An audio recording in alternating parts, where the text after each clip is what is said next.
It was such a great feeling for me because that means that's another vindication for me. It's all part of my redemption before the general public because of my destroyed reputation. Alright mga kabayan, nagbabalik muli tayo dito sa ating YouTube channel na kung saan ay pag-uusapan natin itong si Laila De Lima, no? May bago siyang interview dito sa ANC Digital, no? With Karina. Ayan mga kabayan.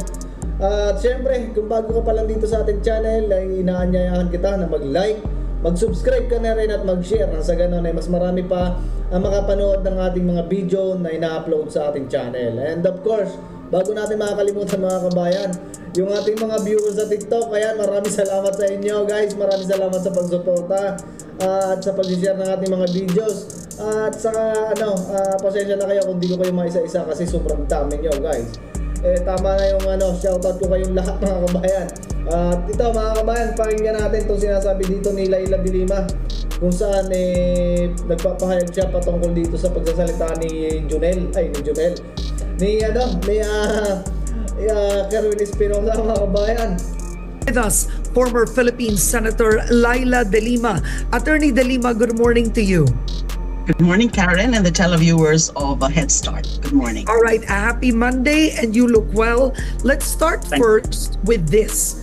Kerwin Espinosa's testimony, now claiming that he was coerced to actually implicate you in the drug payoffs. What are your thoughts when you first heard that? I was no longer surprised, but of course it was such a great feeling for me because that means that's another vindication for me. It's all part of my redemption before the general public because of my destroyed reputation. For years, they imprisoned me, they deprived me of my liberty, and they deprived me of my... Wait lang mga kabayan, nasabi nitong deprived of liberty mga kabayan. Hindi ba ito ay nakakapag-cellphone pa mga kabayan sa panahon yung siya ay nandyan sa piitan, di ba mga kabayan? Nakakapag-Facebook pa to, nakakapag-Twitter, nakakapag-Instagram. Oh, di ba? Bakit nga pala, maalala ko, bakit ako nga pala si Pastor Kibuloy binawala na maggamit ng gadget? Pinagbawalan siya na gumamit ng gadget ng ating mga kapulisan dahil nga daw maaari itong magamit sa pangangampanya. Bakit parang ang unfair mga kabayan? Nitong si De Lima, ayan nakapag-file pa nga yan ng mga panahon na yan ng pagtakbo, di ba?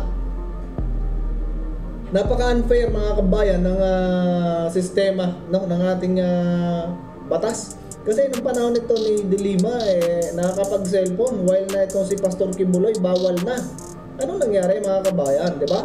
Pagka ikaw talaga hindi pabor sa pamahalaan, talagang mga kabayan, kay gigipitin ng todo.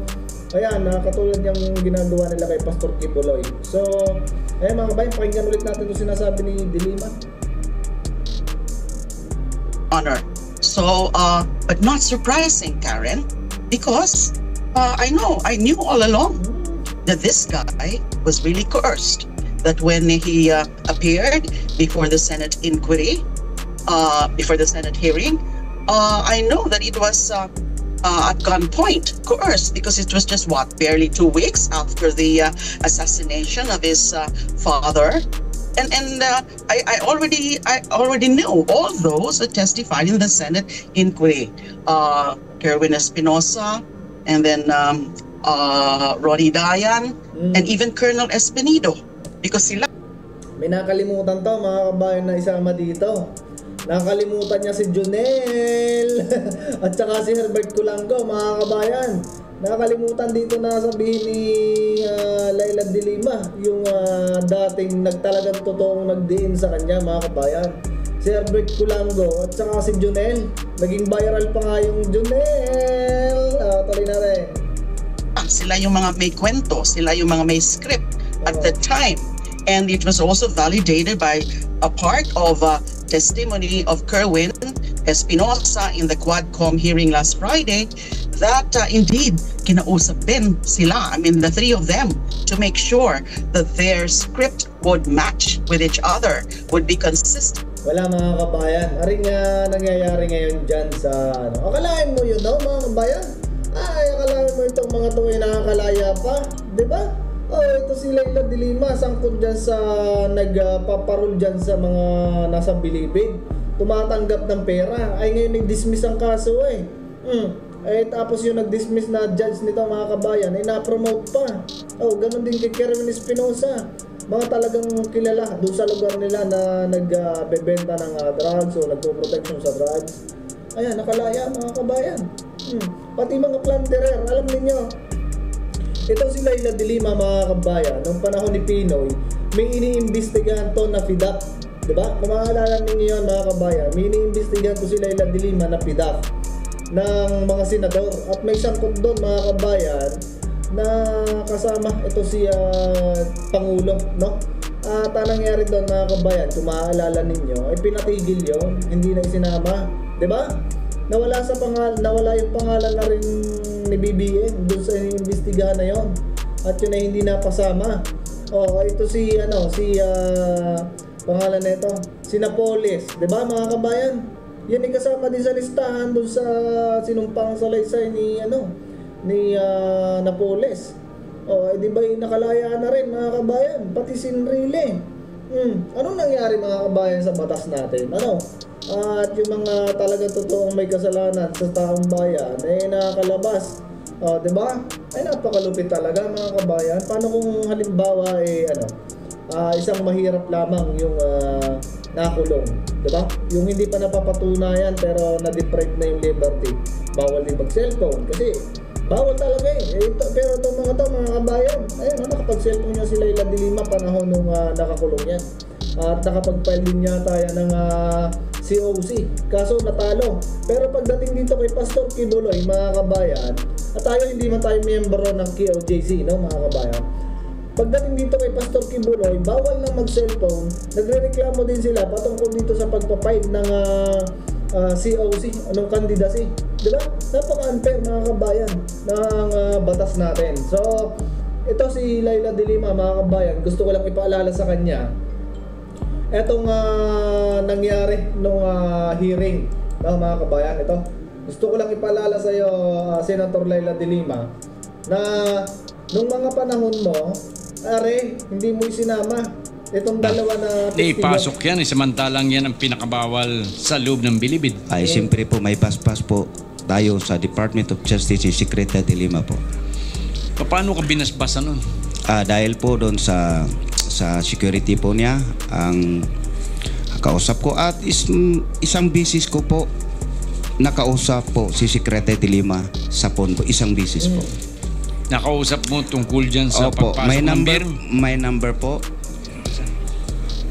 Dapat ganito mga kabayan, yung pagdinig ninyo dyan sa huwad ko, walang mga binabasang script. Katulad na lang yun, nagbasa na ng script, sala pa. Akalain mo yun, nakapunta tayo sa future. Diba? Ay, pambira mga kabayan. Ito, ganito yung mga nangyari noon, nung panahon ng pagdinig dyan sa kaso ni Laila de Lima. Walang script. Tagal-tagal kong hinahanap tong number na po dahil mula ni Red po kami sa maximum, mabuti na lang nakita po sa aking pinsan. Anong papel yan? Ito po ang number po ni Secretary de Lima po. Paano mo nakuha yung number niya? Noong January 2nd week 2014, yung may instruct na po siya nga siya magbe-break sa transaction sa Shabu.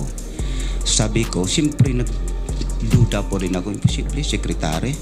Tapos ganun, siyempre, sabi ko, Junel, sir, pwede ba makausap saglit po si sekretary? Okay. Bago yun, ano yung number na nakalagay dyan? Basahin mo ng malakas. So anyway mga kabayan, alam ko naman na familiar kayo dito sa naging kaso ni Laila de Lima. Ayan, anong nangyayari? Bakit yung mga yan mga kabayan ay nakakalabas? At ito, hindi niya nasama doon sa kanyang interview kay Karina Davila. Itong si Herbert Culango at saka si Junel. Mukhang mga kabayan talagang ang nangyayari ngayon kakaiba. Ay, isipin mo, nakalaya yan. Mukhang may pagtanaw ng utang na loob mga kabayan itong si Pangulo. Mukhang may pagtanaw ng utang na loob. Kasi nung panahon ng nag-iimbestiga yan si Leila de Lima ng mga sangkot sa PIDAP, ay nawala ang pangalan ni Pangulo, no, mga kabayan. Pero halong lahat sila doon, mga kabayan, sa Senado sangkot, di ba? So anyway, mga kabayan, dito na muna natin tatapusin ang video na to at meron tayong isusunod na video. So ayan, mga kabayan, maraming salamat sa inyong panonood at inaanyayahan kita na mag-subscribe, mag-like, mag-share na sa ganon mas marami pa makapanood ng ating mga video. So God bless sa inyong lahat. See you sa susunod na video.